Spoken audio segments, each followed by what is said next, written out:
Good afternoon to all the dignitaries present, ladies and gentlemen. I would like to take this time to thank the US-India Strategic Partnership Forum for organizing this panel on the investment opportunities in Tamil Nadu and discuss on the topic of paramount importance, the strengthening of economic ties between the US and India. In an evolving global economic landscape, collaboration between largest democracies is not just beneficial but is essential for the prosperity of both the nations and the world at large. Caterpillar has been engaged with India for a real long time. Right from the Bakranangal Dam to Atul Tunnel to the latest Parliament building. We have been engaged in all, our machines have been engaged in building of that, and we have also been engaged in giving power to some of these facilities. For example, our new Parliament building is powered by Caterpillar gensets. So Caterpillar is one of the first OEMs to make construction and mining equipments in India. We have invested close to over $1 billion in our manufacturing facilities, and we have also have a very large research and development center as well. A major portion of that is in Chennai. And our investments are majorly in the state of Tamil Nadu in terms of R&D and our manufacturing facilities. Some of the advantages of setting up our manufacturing facilities and R&D centers in Tamil Nadu has been the excellent support received from the state government, availability of a pool of talented workforce. We have, I think today morning it was mentioned, we have 150,000 or 150,000 engineers coming out every year. There's not many states where we get those many number of talented workforce coming out. And the ease of connectivity both in terms of air and road and also ports, right? When we are manufacturing out of Tamil Nadu, we expect access to ports. We have pretty good port setup as well, availability here, and uninterrupted water and power supply. That's the other main reason why we have set up our centers here. Caterpillar is pleased to have a significant footprint in the state. We have a plant that's there in Thiruvallur where we manufacture machines. We manufacture large mining trucks. We manufacture excavators, backhoe loaders out of our plant there. We also have another plant that's based in Hosur where we manufacture engines. And as I mentioned, I have a large center for research and development out of Chennai. And we are also one of the largest exporters out of Tamil Nadu, which many people may not know. Many companies, they manufacture in India for India needs. We have been a large exporter out of India. We have been exporting our machines and engines out of India, and we are also a large taxpayer. We use the Chennai port for our export and also a few other ports as well. And we have a five-star export house with the authorized economic operator, Tier 2 status. Because of the kind of export we make. We appreciate the Tamil Nadu government for the support that they have provided and the responsive nature and also the guidance Tamil Nadu for their support. As we embark on discussing about the opportunities in Tamil Nadu and the role of technology, it is imperative to state that strengthening of our nation's economic ties open a gateway to a lot of opportunities for business entrepreneurs and investors of both sides. It is of utmost importance that we follow and unlock these opportunities and we develop growth and innovation opportunities as well. These collaborative efforts have the potential to alter the international economic landscape, setting up new standards of international trade. As we focus on investment flows in the region, it is critical to understand that the complementaries of both economies allow a diverse exchange of goods and service leading to improved economic activity. In addition to technology and the joint infrastructure projects, they also offer another avenue of strengthening economic ties by investing and in shared initiatives such as transportation networks, digital interfaces. We can enhance connectivity and facilitate the seamless flow of goods and services. To summarize, The strengthening of US-India bilateral relationships, particularly in the areas of technology collaboration and trade, can have significant implications for the private sector in both countries. Examples of these include increased market access, enhanced technology transfer, joint ventures and collaborations, and investment opportunities and access to skilled talent. The relationship is important for this partnership and cannot be overstated. I would like to take this opportunity to thank US ISPF for the opportunity that was provided, and I'm sure that both countries are going to gain, and more gain is going to be for Tamil Nadu for the kind of offer that they are making. Right? So thank you.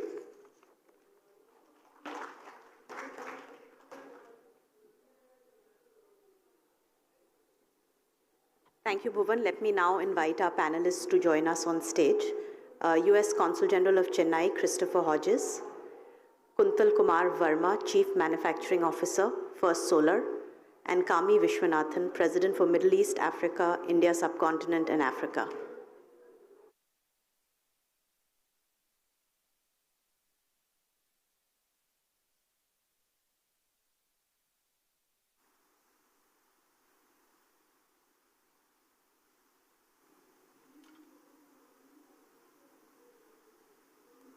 Hello. So good afternoon, everyone, and thank you for joining us for this power-packed panel that we have of business leaders. I thought we could start first with Chris, with you, to get your perspectives of really on the larger US-India relationship and how you see the sentiment as we get into a new year, one which is going to be an election year in both countries. Over to you.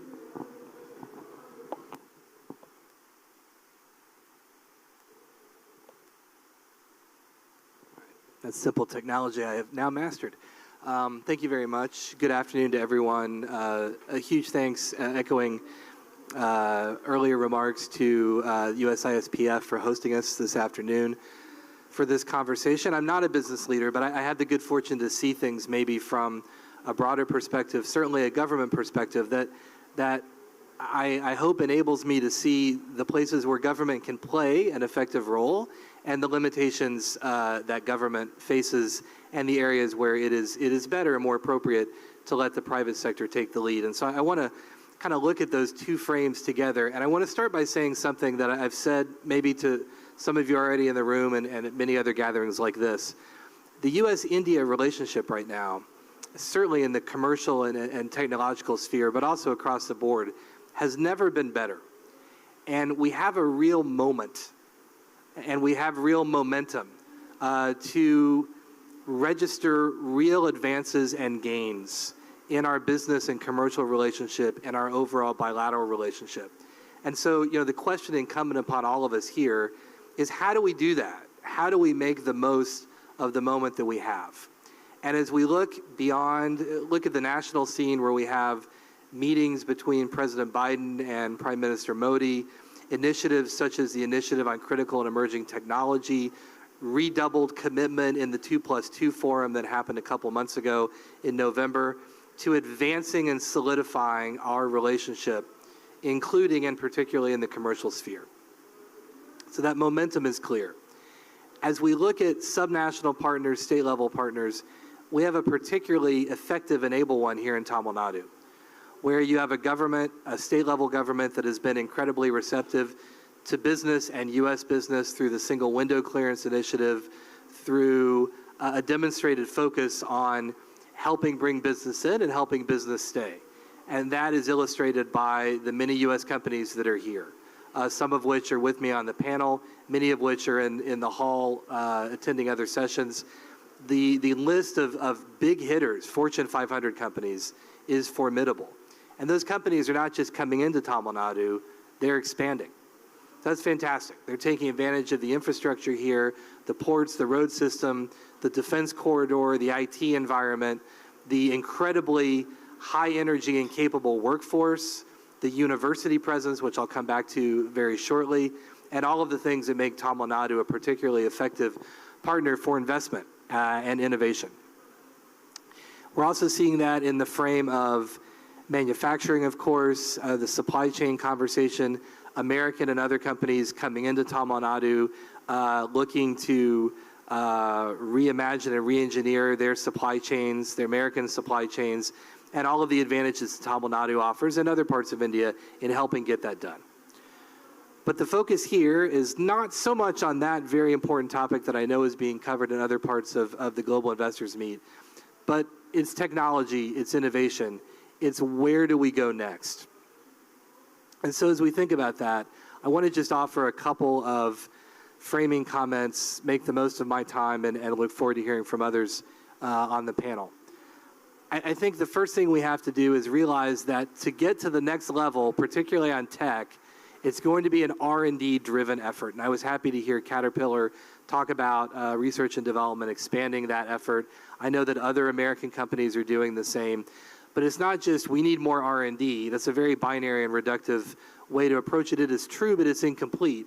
We need to be leveraging research and development all the way up and down the continuum of business. That means big multinationals working with SMEs, SMEs working with startup, not just in a supply manufacturing capacity, but in a way that encourages new and real gains in research and development. That's incredibly important, and that's the kind of agility that we're going to need if we're going to really capitalize on this momentum and get things to the next level. I think the next area, and this is one where Tamil Nadu is particularly impressive, is university partnerships. In Tamil Nadu, we've got IIT Madras, we've got Anna University, we've got the University in Trichy. We have many, many world-class universities producing world-class talent at the undergraduate and graduate level. I was at the Anna University commencement a couple of months ago, the engineering graduation. I went to an engineering school, but as an international relations major, so I have some PTSD when I'm surrounded by that many engineers. But it was amazing to see the partnership and the caliber of those graduates, and to see that many of them were getting joint degrees from MIT. I mean, so you have this opportunity, we have this opportunity to take these partnerships with American universities and their Indian partners who are fully equal in caliber, capacity, and potential, and apply it to industry. Use the R&D that I talked about earlier in an academic context. Pull those assets together so that we can produce new advances. I don't know what's going to get green hydrogen to scale, where we can use it as a practical technology. But I do know that that answer is somewhere in a university lab that will need private sector involvement to push it to the next level. So thinking about how we can do that, I think, is really important. Something government can do and should be doing, and Tamil Nadu is I know, taking steps in this way, is standards. Standards and regulations and a consistent operating environment are incredibly important, particularly in new technology, because you have a lot of investors right now, let's say on electric vehicles, who are waiting. They're waiting to see what's going to happen. And a big part of what they're waiting for is there an environment in this potential investment destination that will be the same in year 1 as it is in year 5, as it is in year 10, as it is in the out years? And will it provide support, consistent support for what we want to do? And are the standards there compliant and compatible with standards elsewhere? Because as all of the business people in this room know, if you can't depend on those standards reliably, you're going to find someplace else where you can. It's really, really important. And the last thing I'll say is, and it's in the Tamil Nadu context particularly, if we're going to go to the next level, as important as IIT Madras and Anna and MIT and Harvard and all those places are, it's going to take more than those partners. It's going to take small and medium business at every level, and it's going to take it in every part of Tamil Nadu and every part of the U.S. Silicon Valley is great. The Ivy League is fantastic. You don't need me to sell you on Silicon Valley or the Ivy League. But we are so much more than those places. We are so much more than those investments. And Tamil Nadu, similarly, is so much more than the amazing things that are happening here in Chennai with big companies. We have to get everybody involved. We have to mobilize the women in the workforce, marginalized populations that have been out of this conversation. We need to bring them in, not just because it's the right thing to do and it's grievously overdue, both those things are true, but because there is potential there that we are wasting if we don't get them involved. And so that's a conversation that we need to continue to have in order to get to the next phase.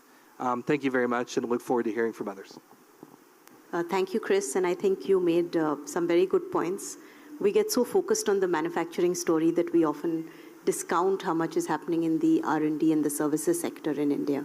And really, actually, we're going up the value chain in that to a level where those real partnerships are possible, and the stable regulatory environment, the university partnerships, SME partnerships, all of that is the enabling ecosystem for that.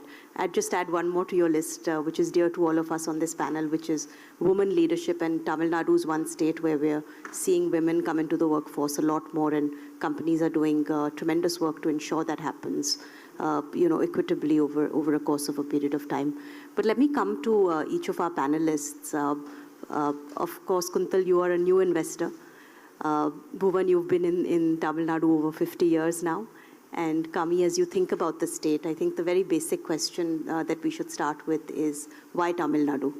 So Kuntal, would you like to go first?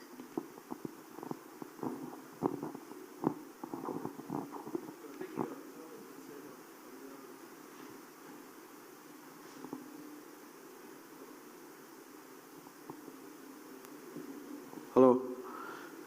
So, Bhuvan said it, the infrastructure here, of course, the access to ports, good connectivity on roads and rail, and, workforce which is highly skilled, even both low-skilled and high-skilled, copious amount of workforce that we can find in the universities.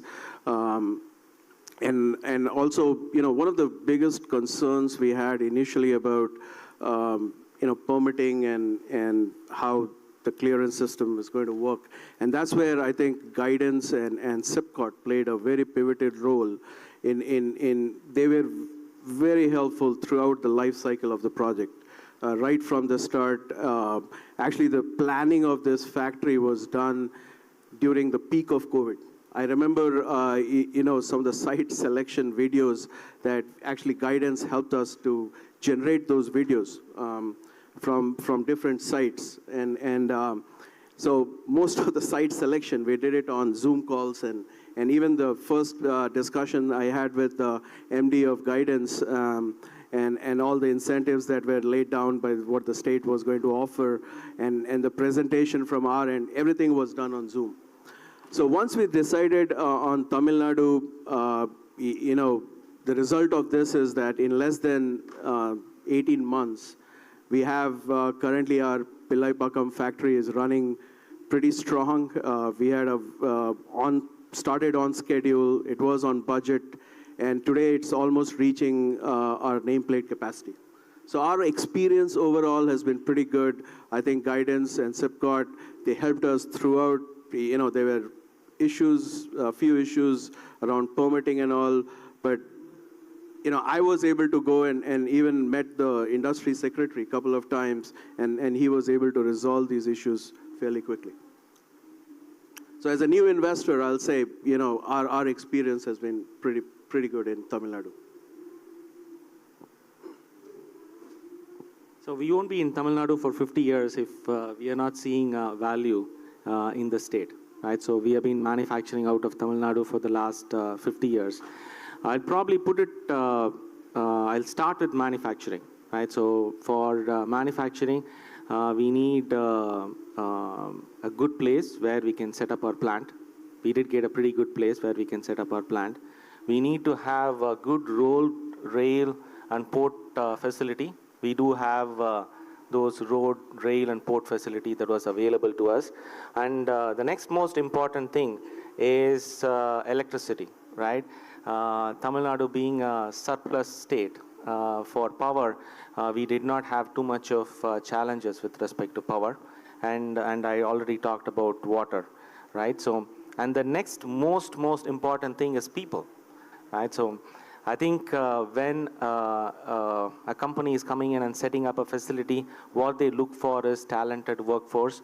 I talked briefly about the engineering talent. It's not just the engineering talent alone, right? So it's about the other talent, other skills that are needed for us to run a plant, right? So we have many DME, many other polytechnic colleges that are available where we get very good talent to run our factories, right? So that's available, and not just people, right? So a balanced workforce. There's a lot of training that's happening for women, right? So we get a very, very balanced workforce. So we have a plant in Hosur where you can see a lot more women employees who are working. Very similar thing happens at our plant in Tiruvallur as well. And then let's get to our supply base, right? So when we are running our manufacturing facility, when we are putting our machines together, there is no point in assembling it, right? So we can always say that we have a plant here. We can import all of our components and assemble it. That's not what we do. We have a lot of MSME companies that actually support us in making those components. So we have created an ecosystem in and around Tamil Nadu that is making those components, and we are getting those components and we are assembling it. In that way, we have actually helped create that MSME sector in construction and mining equipment that's not just used by us, it's used by others as well now, right? So that's the other part, very important part there. And engineering workforce, a huge engineering workforce that's available here. There is nowhere else where we would get 150,000 engineers every year. It's a huge number of people. It's not just getting 150,000 engineers, how ready they are to be deployed in the workforce. So there are a lot of programs that are there that Tamil Nadu government does, and there is also a lot of industry collaboration. We get industry-ready workforce where we can take them, we can put them in a work, and we can get maximum benefit out of them. So that doesn't happen in many. With IIT Madras, we have been running this partnership for the last 14 years or so, and we work very, very closely with universities to make sure that the innovation, the talent, and the industry-ready workforce is made out of these universities, and also research. There's a lot of research projects that gets done out of these universities. So it's creating that ecosystem that will help you. When we came in, did we have the ecosystem? May not be, but it applies to every company that's coming in as well to create that ecosystem. I think we created that ecosystem to some extent, but there is a lot of talent, there is a lot of capability that was available for us to take it on and run with it. So that's what I would say. And when we say innovation, the one thing that measures innovation is patents, right? So Caterpillar has filed for 450 patents out of India. Right, so there is not many companies that would have filed those many patents. And it's outside of, we have 120 plus patents that have been granted, 450 patents that we have filed out of India. So it's a great accomplishment. Right, so it won't happen if you don't have great people. And I think Tamil Nadu government as well supports us. So there are, whenever we go to guidance, I think we talked about guidance, right? So whenever we go there, we actually get very, very, very good support from them, excellent support. And anytime we have any challenges, I think a proactive government, a proactive approach is what is needed. I think we get that from the government here. We continuously get that. No matter, so normally they say when a government changes from one government to the next government to the next government, actually it's consistent support that has been there, and we actually love that. Right? So that's the reason why we have been here for such a long time. Yeah, I think at FedEx, we get a ringside view of the movements in the global supply chains, manufacturing growth, especially at scale. And I think Tamil Nadu has fairly strong connectivity, both ports, airports, and ranks pretty high on the leads index as an achiever for logistics ease. And I think the focus of the government mirroring the PM Gati Shakti plan in terms of building an integrated logistics infrastructure with a focus on sustainability and technology and new tech and so forth, and also the road network, road connectivity, and ensuring efficient clearance from ports and airports. I think those are some of the encouraging focus areas that makes logistics in Tamil Nadu a good enabler for manufacturing. And of course, the business-friendly environment, guidance being a facilitator, the single window clearance where 40-plus departments, 200-plus services are brought under a, digital contactless interface. I think that's obviously helps with the ease of doing business. And just the overall, the level of industrialization in the state, with 45,000 plus companies registered in the state, factories registered in the state, and the focus on the industrial corridors where competitiveness is a focus with infrastructure development as well. I think for us as FedEx, apart from supporting as a logistics provider our global manufacturing customers, what we've been interested in Tamil Nadu is also the innovation and talent ecosystem. So last year we launched what we call FedEx Innovation Lab, which is essentially a way for us to engage with early stage startups in a variety of areas where we take new technologies and business models and help them scale using our customer base network, our global reach, and so forth. And our first investment was actually a Chennai-based company, an AI company, which has come out with a low-code enterprise AI platform. And so I think the talent ecosystem that's spawned from these startups, which are SaaS companies, which are product development companies, I think that's, it's an emerging and it's a deep talent ecosystem.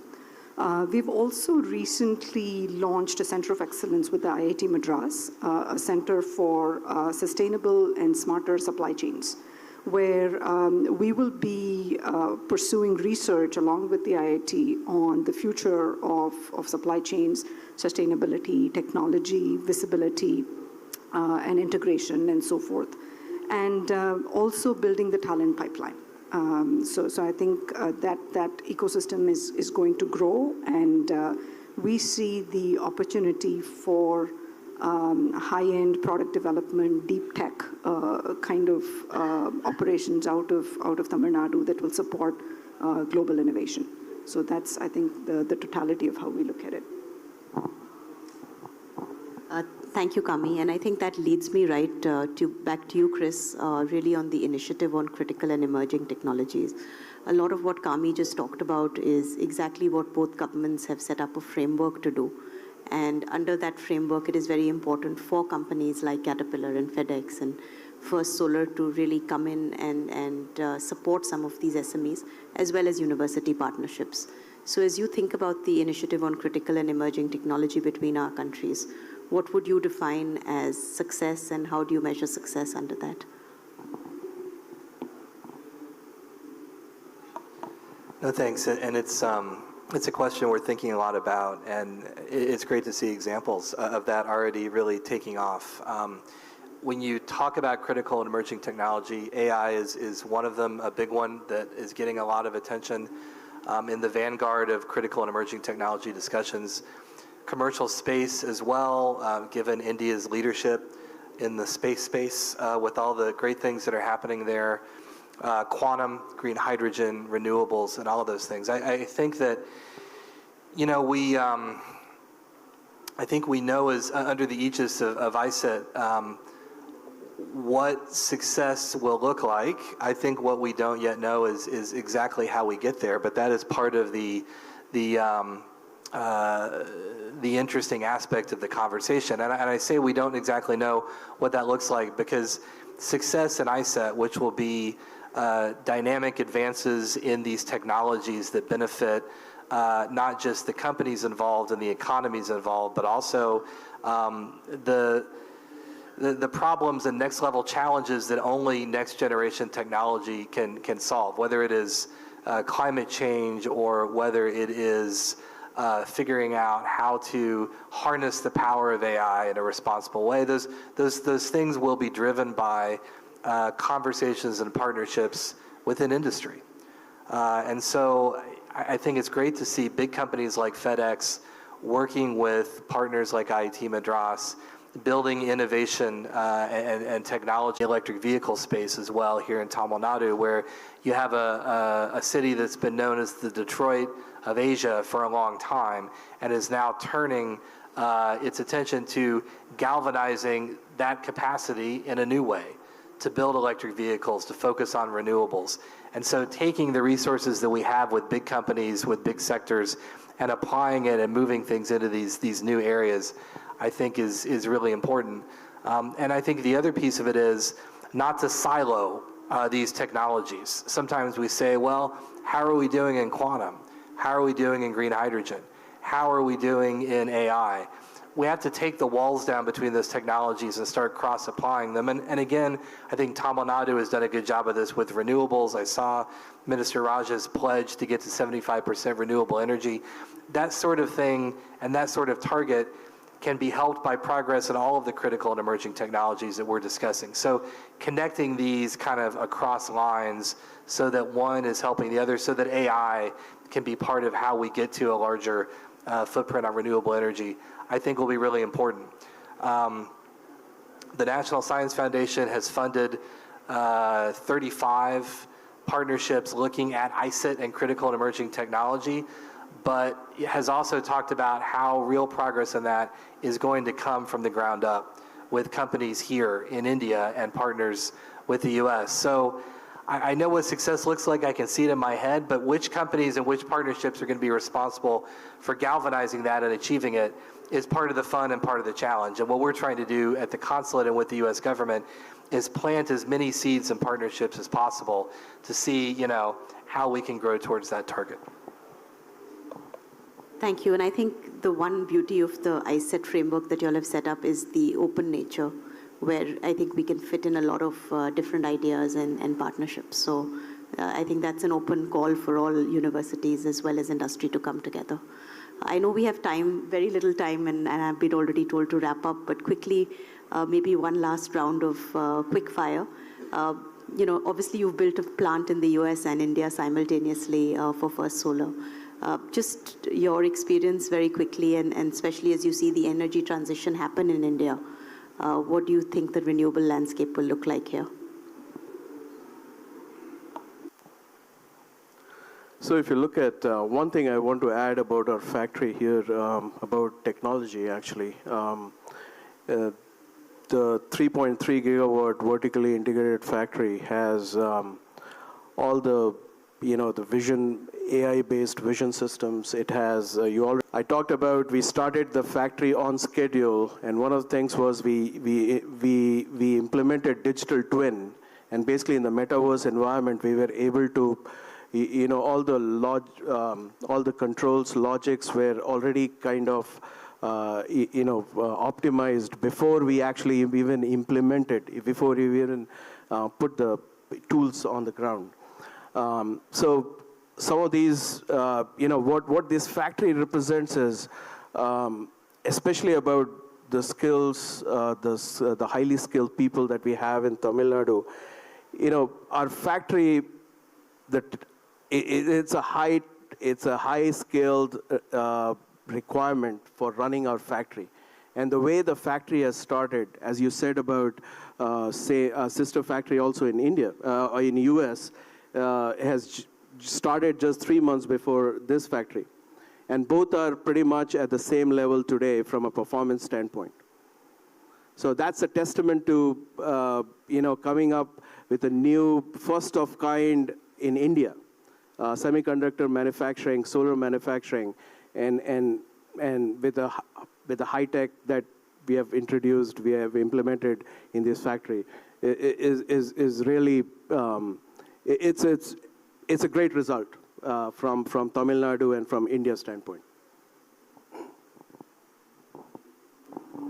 Bhuvan, I know sustainability is high on your agenda as well, so maybe you want to touch on that very quickly. Absolutely. It's very high on our agenda because we make a lot of diesel engines. That's what they say, right? So, but there is a huge transition towards hydrogen and also electric.